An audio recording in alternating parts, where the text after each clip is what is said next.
Hello everyone and once again welcome back to Umar Taskeer YouTube channel myself Umar Taskeer. Guys, आज के इस particular video के अंदर हम लोग बात करने वाले हैं ऐसी मार्केटिंग स्ट्रैटेजीज के बारे में, हो सकता है जिनको आपने एक्सपीरियंस किया हो बट उन मार्केटिंग स्ट्रैटेजीज के बारे में आपने पढ़ा नहीं होगा। तो उन्हीं मार्केटिंग स्ट्रैटेजीज को आज हम लोग डिस्कस करेंगे। The first marketing strategy is rebranding. कई बार ऐसा होता है कि बहुत सारी ब्रांड्स अपनी पुरानी जो लोगों की अप्रोच होती है, पोजिशनिंग होती है, उसके ऊपर बहुत ज्यादा रिलाई करती है और फिर धीरे धीरे लोगों का उस ब्रांड से इंटरेस्ट जो है वो खत्म हो जाता है। ऐसे में बहुत सारी ब्रांड्स ने क्या किया और इसके हम लोगों ने अक्सर एग्जांपल्स भी देखे, उन्होंने अपने आप को रीब्रांड किया, नए लोगोस के साथ, नई पंच लाइंस के साथ, नई पोजीशनिंग के साथ अपने आप को वापस इंट्रोड्यूस किया, जिससे उनकी जो सेल है ना उसमें कई गुना इंक्रीमेंट देखने को मिला। इसका जो एक एग्जांपल है दैट इज बेसिकली एयरबीएनबी। उन्होंने अपने लोगों को चेंज किया और उससे उनकी सेल्स जो है वो इंक्रीज हुई, लोगों का जो ट्रस्ट है वो इंक्रीज हुआ, एक नए तरीके की अप्रोच उन्होंने डेवलप की। यही जो अप्रोच है ना वो एनर्जाइजर ब्रांड ने भी अपनाई थी, जिन्होंने अपने लोगो वगैरह को काफी कलरफुल कर दिया, अपनी पैकेजिंग वगैरह को काफी कलरफुल कर दिया, जिससे कि लोग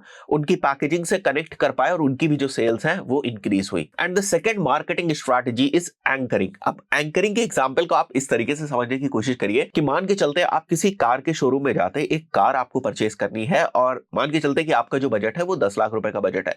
तो पहले वो सेल्स पर्सन क्या करेगा, आपको 20 लाख वाली जो कार है वो आपको दिखाएगा कि देखिए भाई ये सारे फीचर्स है इस कार के अंदर, ये फैसिलिटीज आपको मिलेंगी, ये कार है, ये सारी चीजें, वो आपको पूरा प्रॉपर ब्रीफ करेंगे। उसके बाद अब क्योंकि वो वाली जो कार है ना वो आपकी बजट में जो है वो फिट नहीं हो रही है और एक्चुअली सेल्स पर्सन को वो कार आपको बेचनी भी नहीं थी, वो तो केवल आपको दिखा रहे कि देखो भाई 20 लाख रुपए में आपको ये सारी फीचर जो है मिलेंगे। उसके बाद वो आपके बजट वाली कार जो है वो इंट्रोड्यूस करते हैं कि देखो अगर आपको ये सारे फीचर्स चाहिए तो 20 लाख रुपए मिलेंगे, वरना इतने फीचर्स तो आपको देखिए इसमें भी मिल रहा है और 10 लाख रुपए में मिल रहा है, right? So you can go for this car. So this is basically called as anchoring. अब यहां पर देखिए इसकी डेफिनेशन भी लिखी हुई है, when someone shows you product with higher prices and then brings you to something that fits you. Third is basically point of sale display.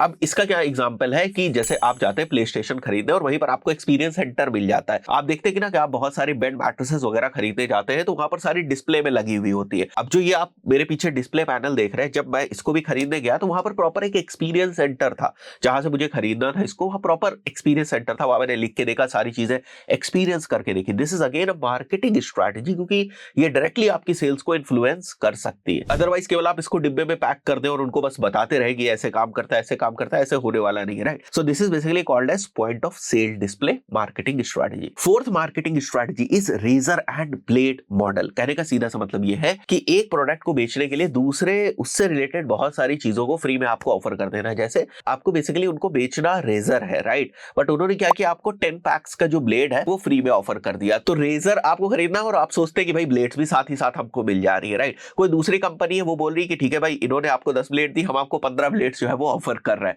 तो आप कोशिश करेंगे यार इसमें 15 ब्लेड्स भी मिल रही है और ये रेजर भी ठीक ही लग रहा है, चलो इसको बाय कर ले। तो this is basically razor and blade model. And fifth is basically hidden advertising, जहां पर आपको कोई प्रोडक्ट या सर्विस सेल कर दी जाएगी और आपको पता भी नहीं चलेगा। अब इन्फ्लुएंसर मार्केटिंग में आपको ये अक्सर देखने को मिलता है कि एक स्पेसिफिक पर्सन है, वो एक ही टाइप का जो फोन है वो यूज कर रहा है, एक ही टाइप की जो शर्ट है वो पहन रहा है, एक ही टाइप की घड़ी पहन रहा है, तो आप उनसे इन्फ्लुएंस होके वो जो ब्रांड्स को यूज कर रहा है उनको आप ले लेते हैं, right? So you are basically indirectly advertised और मार्केटेड और आपको पता भी नहीं चलता है। Sixth is behavioural marketing. अब जब हम लोग फेसबुक एड्स के ऊपर टारगेट करते हैं, गूगल एड्स के ऊपर टारगेट करते हैं, डिजिटल मार्केटिंग करते हैं basically, then we are actually doing behavioural targeting और behavioural marketing. Seventh is basically USP based marketing. कई बार आपने देखा होगा कि आपको भी लगता है कि ये वाला प्रोडक्ट या ये वाली सर्विस तो केवल इस वजह से बिक रही है। जैसे एग्जांपल के तौर पे अगर मैं बात करूं टाटा की कार्स की, तो जनरली जैसे ही नाम आता है ना टाटा की कार, सबसे पहले आपके दिमाग में क्या आता है कि बिल्ड क्वालिटी, इनकी जो बिल्ड क्वालिटी है वो टॉप ऑफ द नॉच हो। तो जो भी बेंचमार्किंग होती है सेफ्टी के पॉइंट ऑफ व्यू से,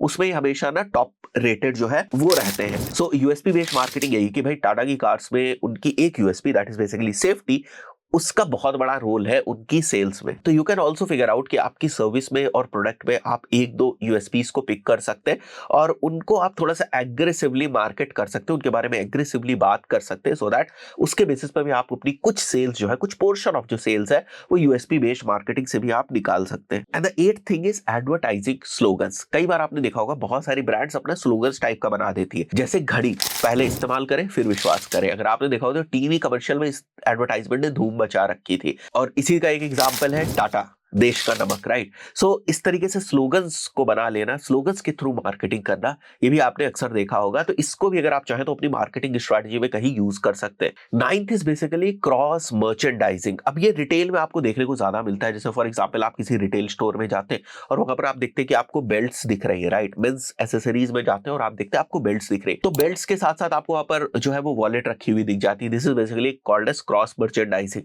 तो कई बार ऐसा होता है कि बेल्ट के साथ सामने वाला पर्सन ना वॉलेट भी खरीद लेता है, या बेल्ट के साथ सॉक्स रखे हुए वो भी खरीद लेता है। सो दो डिफरेंट प्रोडक्ट्स हैं जो इंडिविजुअल लेवल पर भी सेल हो सकते हैं, बट क्योंकि दोनों को साथ में लाकर रख दिया गया है, इसकी वजह से जो कंबाइंड सेल है वो बढ़ जाएगी। At the end of the day revenue जो है वो बढ़ जाएगा, और एक प्रोडक्ट के सहारे दूसरा प्रोडक्ट जो है वो भी बिकेगा। तो ये कुछ डिफरेंट टाइप्स ऑफ मार्केटिंग होती है जिसको स्ट्रैटेजिकली किया जाता है किसी एक पर्पस के तहत। तो ये डिफरेंट टाइप्स की मार्केटिंग होती है जिनको आपने अक्सर एक्सपीरियंस किया होगा किसी न किसी फॉर्म में, बट जो मार्केटिंग के स्टूडेंट्स होते हैं या एमबीए के स्टूडेंट्स होते हैं वो प्रॉपर्ली इनको पढ़ते हैं, इनको समझते हैं कि इनके पीछे एक लॉजिक था, इनको यूज करने के पीछे एक पर्पस था। आशा करता हूं आपको समझ में आया होगा। इनमें से कौन सी मार्केटिंग स्ट्रैटेजी को आपने कभी यूज किया, आप यूज कर सकते हैं, कोई यूज केस बताइए कि आपके बिजनेस में किस तरीके से यूज हो सकता है। कमेंट सेक्शन में इसको मेंशन करिएगा। मिलते हैं नेक्स्ट वीडियो में। Till then, good bye.